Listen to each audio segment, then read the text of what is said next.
어떤 사람이 친구와 함께 여행을 떠났습니다.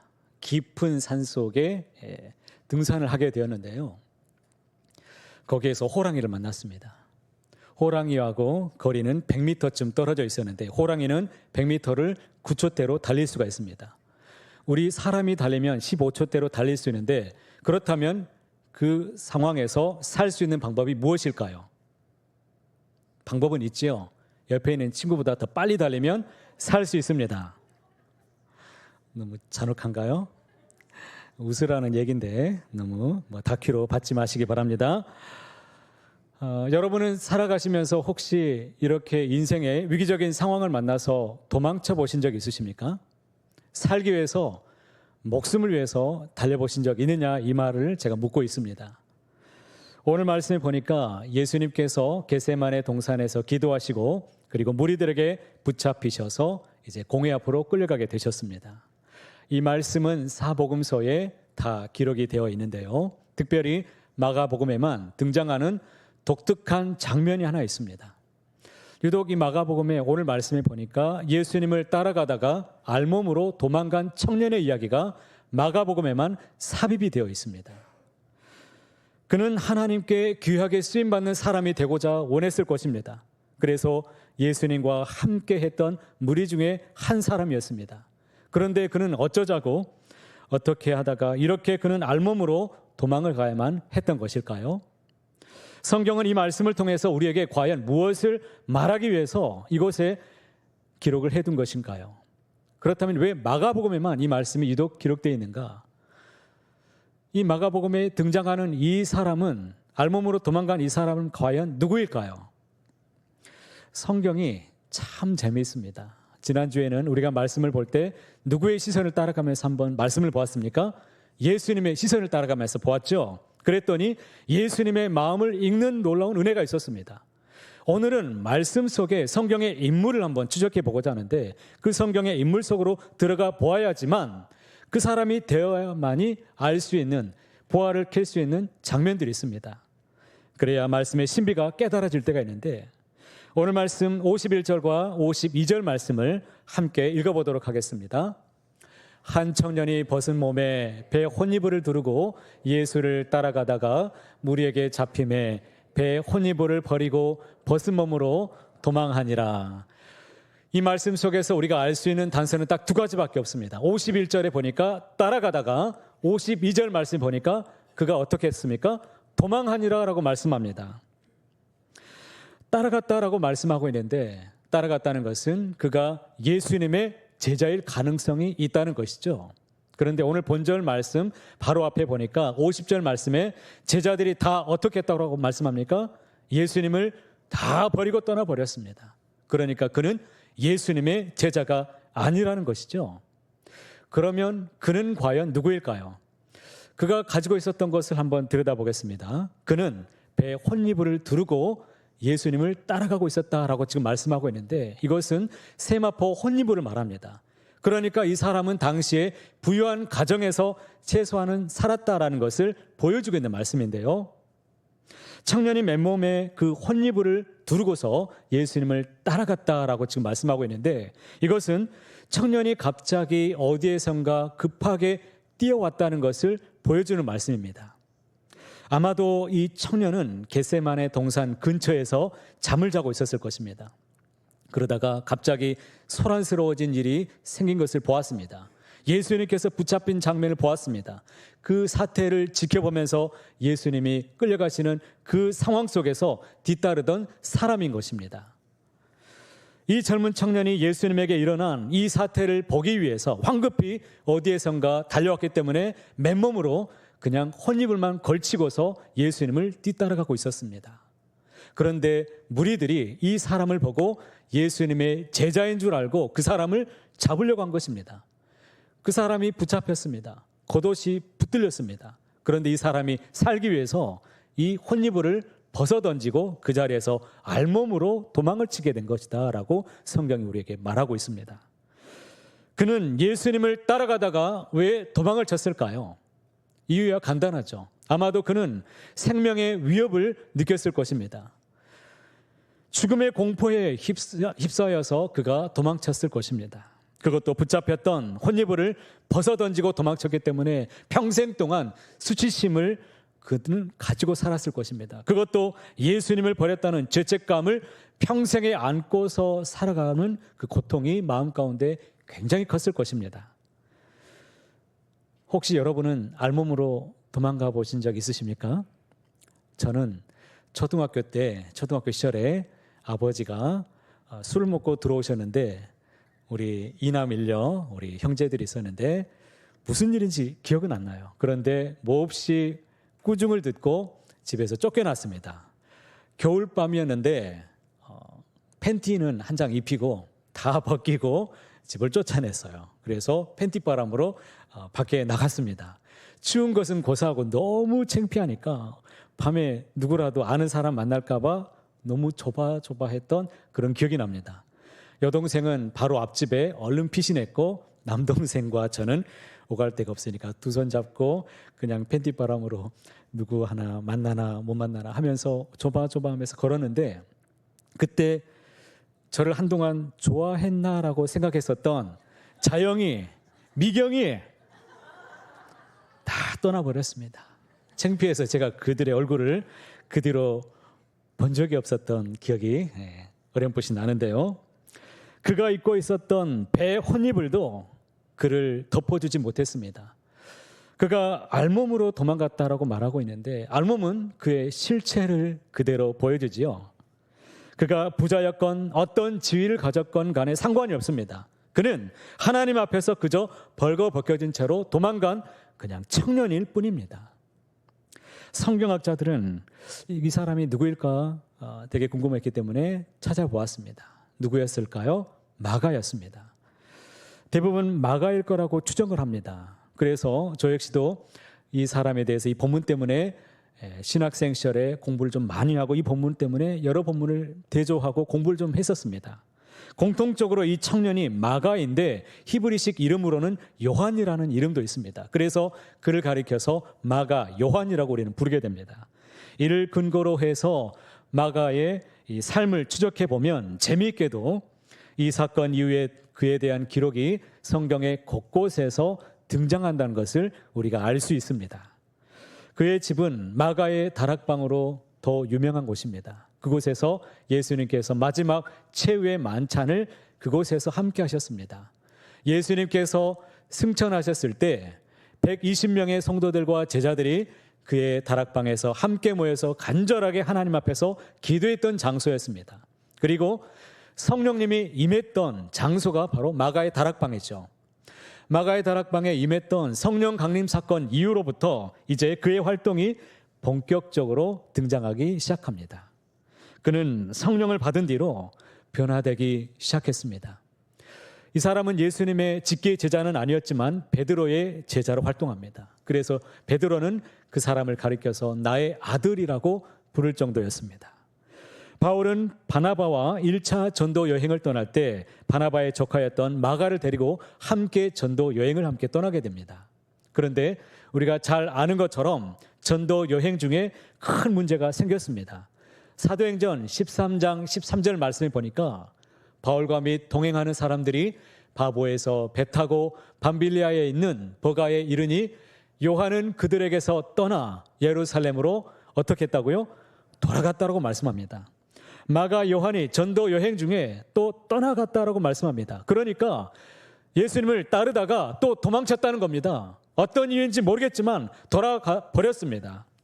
그는 열심히 주의를 섬기며 하나님을 사랑하는 그 모습으로 살기를 원했습니다. 하나님을 정말 사랑하는 마음이 있었습니다. 그렇기 때문에 선교지에도 앞장서서 주님의 일을 섬기며 나아갔던 사람이었습니다. 그런데 그것이 그의 근본적인 이 문제를 감춰줄 수는 없었습니다.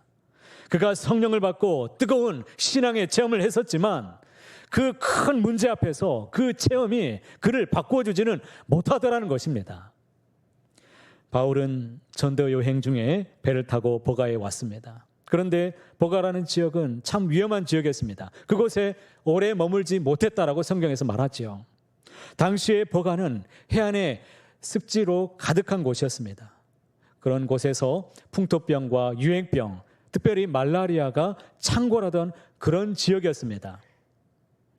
바울은 여기서 유행병을 얻어서 너무나 극심한 고통에 빠졌다고 훗날 고백합니다. 고린도후서 12장에 보면 육체의 가시를 얻었다라고 말하는데 성경학자들은 아마도 이때부터 이런 질병을 얻었을 것이라고 추정합니다. 그러는 가운데 마가는 어떻게 지금 있습니까? 생명의 위협을 느끼고 굉장히 극도의 두려움에 그는 괴롭힘을 당하고 있었을 것입니다. 일각에서는 그가 향수병에 걸렸을 것이다, 용기가 부족해서 중도에 여행을 그만두고 집으로 돌아갔을 것이다 라고 추정을 하는데, 그러나 여기서 중요한 것은 하나님을 따르다가 다시 돌아가 버렸다는 것입니다. 하나님을 떠났다는 것이 중요합니다.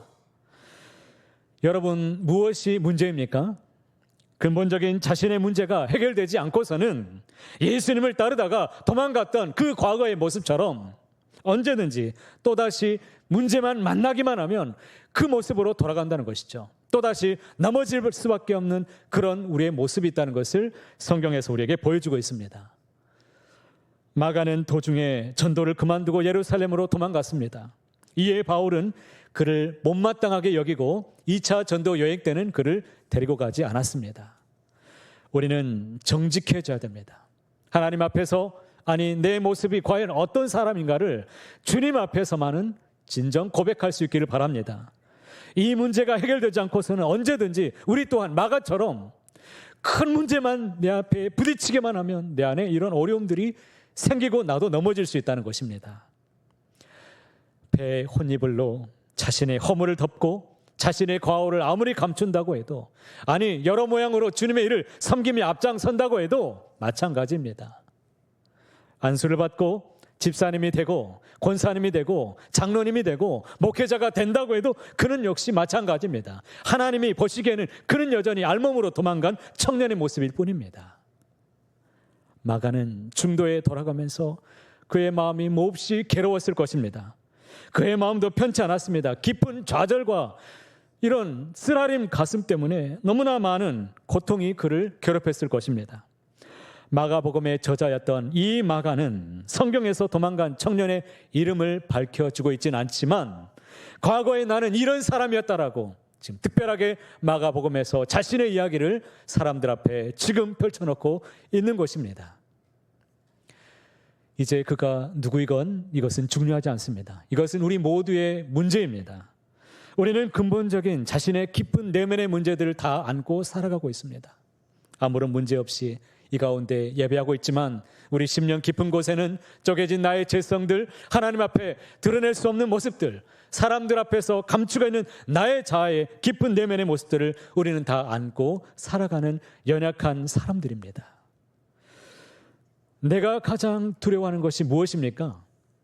내게 있어 가장 연약한 부분은 무엇입니까? 잘 고쳐지지 않는 모습이 과연 무엇입니까? 이런 문제만 만나기만 하면 항상 괴롭고 공격성이 드러나고 분노가 내 앞에 치밀어 오르거나 합리화하거나 억압하거나 그 문제를 맞닥뜨리기 어려워서 회피하고 있는 그 문제는 무엇입니까? 주님을 잘 따라가다가도 도망가고 싶은 내 심령의 문제는 도대체 무엇입니까? 어쩌면 나의 모습 가운데 이것을 직면하는 것이 가장 어려운 문제일 수 있습니다. 직면이 무엇입니까? 정면으로 맞닥뜨리는 것이 직면입니다. 직면하는 프로그램이 최근에 생겼더라고요. 보니까 JTBC 방송에 이혼 숙녀 캠프라는 프로그램이 있어서 제가 잠깐 보았는데, 이혼을 이제 앞두고서 이제 이 사람하고 내가 배우자랑 살 수 없기 때문에 이 프로그램의 마지막으로 의뢰를 했습니다.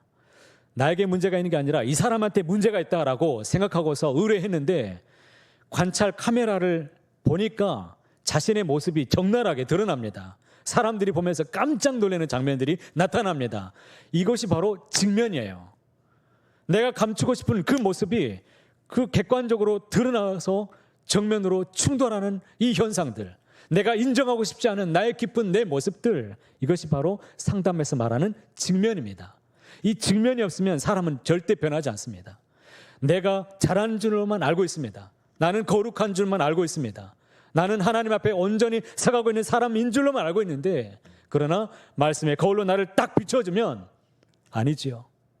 나도 연약한 인생이요, 죄성 있는 사람이요, 두려움을 가득히 안고 살아가는 연약한 존재라고 성경이 우리의 알몸을 그대로 다 보여주는 것입니다.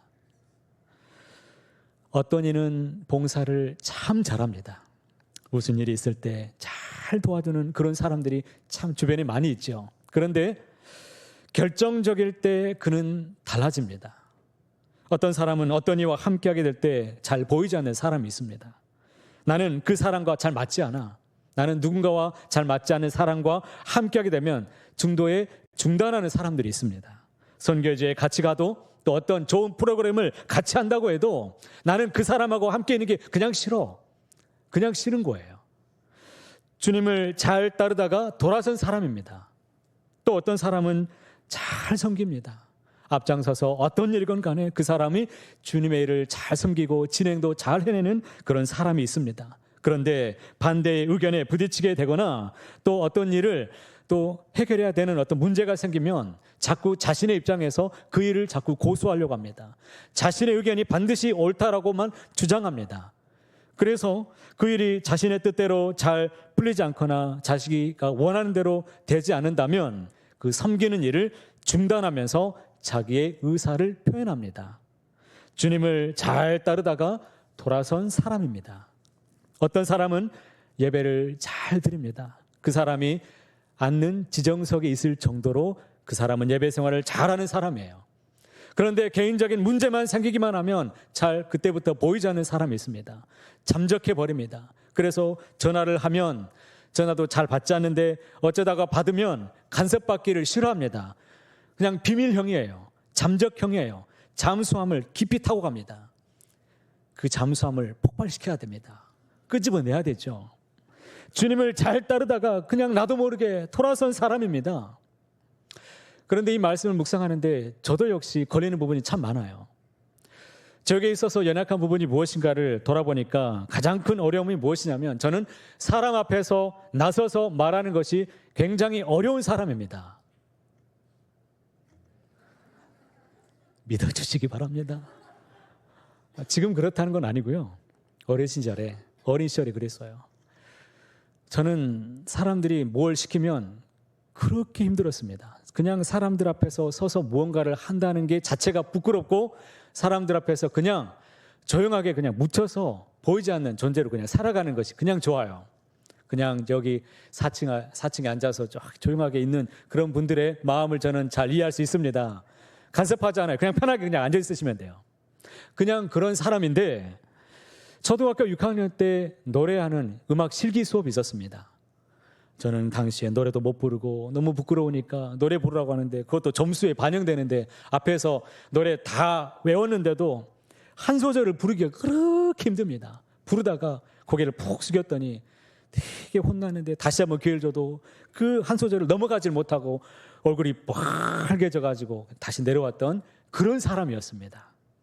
이런 제가 이렇게 강단에 서 있고 말씀을 전한다니 그리고 노래도 부른다고 생각하니 이것이 기적입니다.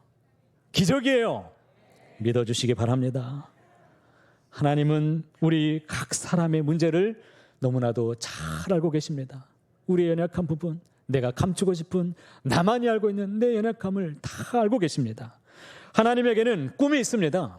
어떤 꿈이 있느냐면 우리를 하나님의 자녀로 포기하지 않는 그 꿈을 갖고 계십니다. 절대 우리를 포기하지 않습니다. 우리를 사랑하실 때 끝까지 사랑하시는 분이 하나님이십니다.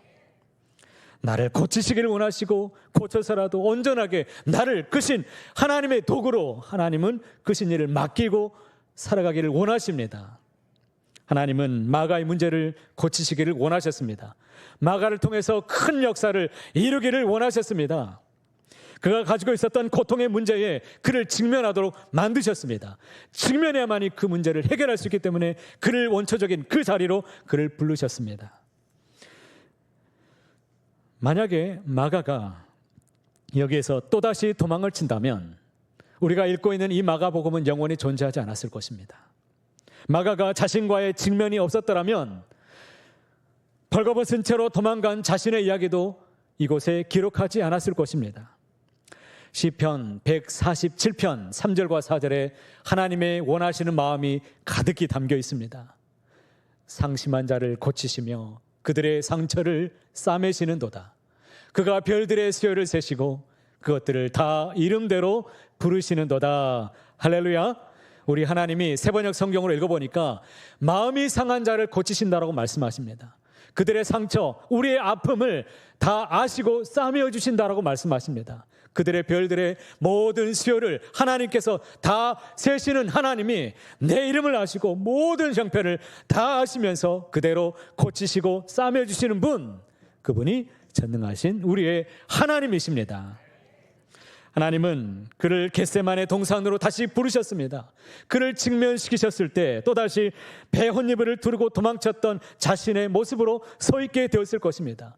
기도 가운데 자신의 이 아픈 모습이 느껴질 때 자신의 고통스러운 문제 앞에 그는 눈물로 많은 세월 호소했을 것입니다. 큰 문제 앞에서 도망치는 자신의 모습을 보면서 고통을 쳤을 것입니다. 주님을 따르다가 벗은 몸으로 도망치는 자신의 민낯을 보면서 엎드렸을 것입니다. 그때마다 마귀는 속삭였을 것입니다. 너는 이런 사람이야. 너는 할 수 없어. 주님을 배반했던 그런 사람이잖아. 너가 어떻게 주님의 일을 감당할 수 있겠어? 너는 포기해야 돼. 너는 할 수 없어. 하나님은 너를 사랑하지 않으실 거야. 기도만 하면 이런 아픔 속에 그는 늘 세월 속에 고통의 세월을 많은 시간 동안 있었을 것입니다. 그러나 그 문제로부터 하나님은 온전히 치유되기를 원하셨습니다. 그 순간에도 나를 만지시는 분이 계십니다. 누구이십니까? 전능하신 하나님이십니다. 하나님은 결코 우리를 포기하신 적이 없으십니다. 우리를 외면하지 않습니다. 그리스도의 사랑에서 그 누구도 끊을 자가 없다는 것을 꼭 믿으시기를 바랍니다. 여러분은 예수님을 진정으로 따르시기를 원하십니까? 그렇다면 이 문제로부터 우리는 회복되어야 됩니다. 문제가 해결되어야 됩니다. 우리가 도피한다고 해서 문제가 해결되는가? 그렇지 않습니다. 잊고 살면 그러면 해결되는가? 그렇지 않습니다. 그 문제만 생기면 자꾸 돌아서고 도망가는 인생입니다. 어떤 사람은 그 교회 가면 사랑이 없다라고 왔다가 또 떠납니다. 그런데 다른 교회 가면 또 정착했느냐? 아니에요. 이 교회, 저 교회 정착하지 못하고 다니는 그런 성도가 있습니다. 우리는 이 문제를 가지고서 주님 앞에 내려놓아야 됩니다. 정직하게 나를 들여다보아야 됩니다. 주님 안에서 해결돼야 됩니다. 그 고통에서 회복되는 날 진정으로 우리는 바르게 주님을 똑바로 바라보면서 따라가게 될 줄로 믿습니다.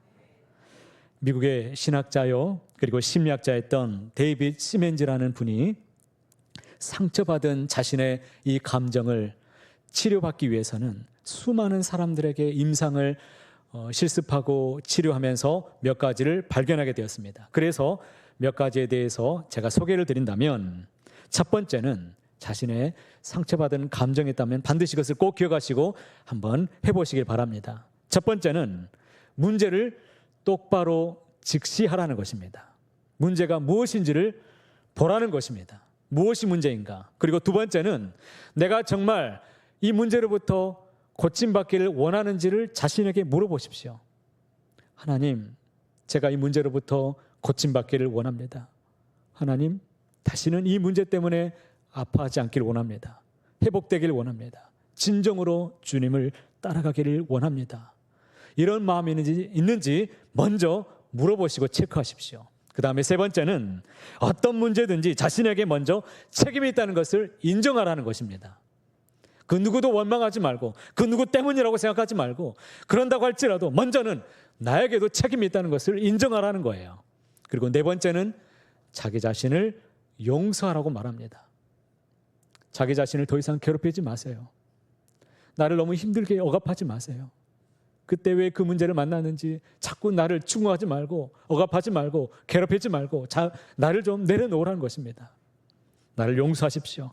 그 다음에 다섯 번째는 그 문제와 관련된 모든 사람들을 다 용서하라고 말합니다. 결코 쉬운 일이 아닙니다.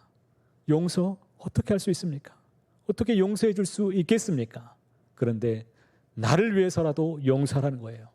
내가 이기기 위해서, 내가 살기 위해서, 회복되기 위해서 용서해 주라는 겁니다. 마지막 여섯 번째는 문제의 핵심이 무엇인가를 보라는 것입니다. 진짜 문제가 무엇인가를 핵심을 붙잡게 되면 회복될 수 있습니다. 내가 이 문제로부터 어떻게 기도해야 할 바를 알지 못할 때 그때부터 성령님께 구하시기 바랍니다. 하나님, 이 문제로부터 고쳐 주십시오라고 간구하십시오. 기도의 자리로 더 깊이 들어가시길 바랍니다. 반드시 하나님께서 문제를 보게 하시고 나를 고쳐 주실 줄로 믿습니다. 시멘즈 박사 역시 문제 해결의 당사자는 자신이라고 말합니다. 그 누구도 나를 도와줄 수 없습니다. 오직 나만이 그 문제를 해결할 수 있습니다. 그리고 방법은 기도가 방법이라는 것을 강조하고 있습니다.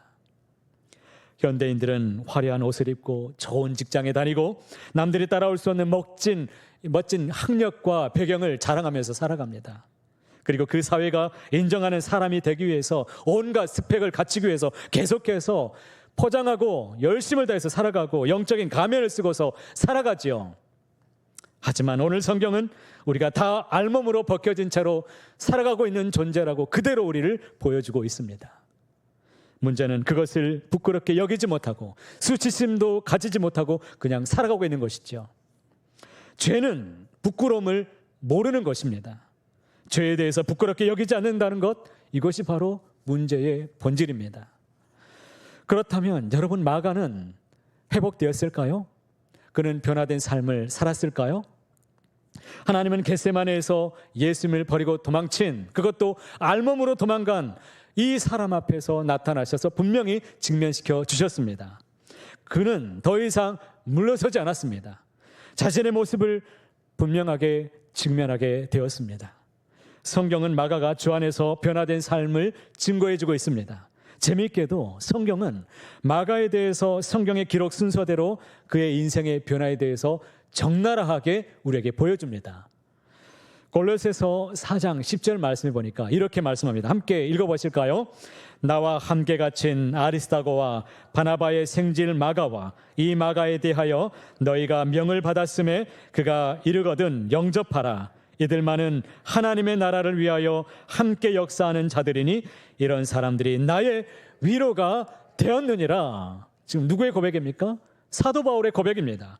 바울이 지금 감옥에 갇혀 있습니다. 그러나 마가가 자신을 떠나지 않고 끝까지 남아서 자기에게 큰 위로가 되었다라고 지금 고백합니다. 마가가 변화되었다는 것을 알 수 있겠죠. 심지어 바울은 빌레몬서에서 그를 누구라고 소개하고 있습니까? 나의 동역자 마가라고 지금 말하고 있습니다. 그를 동역자라고 말합니다. 사도 바울이 순교를 앞두고 있을 때 그의 인생의 말년 앞에 그의 곁에 많은 사람들이 떠나갔습니다. 디모데후서 4장 10절과 11절 말씀에 이렇게 기록하고 있습니다. 대만은 이 세상을 사랑하여 나를 버리고 데살로니가로 갔고 누가만 나와 함께 있느니라. 내가 올 때에 마가를 데리고 오라. 그가 나의 일에 유익하니라. 할렐루야. 저마다 살기 위해서 자기 길로 다 도망가 버렸습니다. 살기 위해서 갔습니다. 그러나 마가는 죽음의 공포가 직면하는 이런 상황에서도 주님의 곁을 떠나지 않았습니다. 주님을 꼭 붙잡았습니다. 그는 이미 죽음도 이제는 결코 두렵지 않은 인생이 되었습니다. 바울은 마지막으로 마가를 보고 싶었습니다. 그래서 디모데에게 올 때 꼭 마가 좀 데리고 오라고 부탁했습니다. 마가가 너무 보고 싶었습니다. 바울은 마가를 나의 일에 유익한 사람이라고 지금 고백하지 않습니까? 넌 나의 기쁨이야. 넌 나의 필요야. 난 내가 꼭 필요해. 주님의 일에 꼭 필요한 사람, 저와 여러분이 되실 수 있기를 주의 이름으로 축복합니다. 바울의 순교 이후에 그는 베드로를 도와서 일했습니다. 그래서 훗날 베드로는 그를 가리켜서 내 아들 마가라고 그를 그렇게 불렀습니다. 그는 알렉산드리아에서 그들의 우상인 세라피스를 기념하는 그 행렬 앞에서, 종교 의식 앞에서 그는 순교를 당했습니다. 어떻게 처형을 당했느냐면 무자비한 능지처참으로 몸을 찢겨서 갈기갈기 찢겨서 죽임을 당하는 최후를 그는 맞이했습니다. 그러나 끝까지 주님을 바라보았습니다. 주님을 따르다가 도망가지 않았습니다. 주님, 도망가지 않겠습니다. 주님, 끝까지 주님과 함께 순교지에도 저는 가겠습니다. 그는 순교자가 되었습니다. 오늘의 이 땅에 많은 사람들이 주님을 따르다가 발걸음을 돌리기도 합니다. 아니, 따른다고 하지만 여전히 나의 옛사람의 모습을 그대로 가지고 죄성을 가지고 벗은 몸으로, 그것도 부끄러운지 모르고 여전히 주님의 뒤를 따라가는 많은 사람들이 있습니다. 하나님을 속일 수 있는 사람은 그 누구도 없습니다. 하나님은 어떤 문제든지 그 문제를 가지고서 주님 앞에 다 내려놓기를 원하십니다. 그리고 그 문제 앞에 하나님은 우리에게 진정으로 사랑하는 누구야? 나와 함께 가자. 주님의 음성을 들려주시기를 원하십니다. 여러분은 진정 주님을 따르기를 원하십니까? 주 안에서 참된 평강을 누리기를 원하십니까? 그렇다면 우리는 회복되어야 됩니다. 자신과의 싸움에서 믿음에 굳게 서서 꼭 이겨내시기를 바랍니다. 하나님은 언제나 우리 안에 계시고 우리를 고치시고 싸매시고 우리와 함께하기를 원하시는 분이십니다. 하나님은 주님의 십자가에서 우리를 사랑으로 영원히 끌어안으시는 분이십니다. 한 사람 한 사람을 너무나도 사랑하시기에 거룩한 주님의 그 사랑으로 우리에게 완전한 계획을 가지시고 우리의 인생을 지금도 인도하고 계심을 꼭 믿으시기를 바랍니다. 바라기는 그 하나님의 사랑 안에서 끝까지 주와 함께 믿음의 길을 걸어가십시오. 믿음으로 승리하시길 바랍니다. 끝까지 주님과 함께 찬양하는, 예배하는 믿음의 걸음을 함께 달려가는, 주님 오실 때까지 빛이 나는 그런 거룩한 저와 여러분이 다 되시기를 높으신 주님의 이름으로 간절히 소원합니다.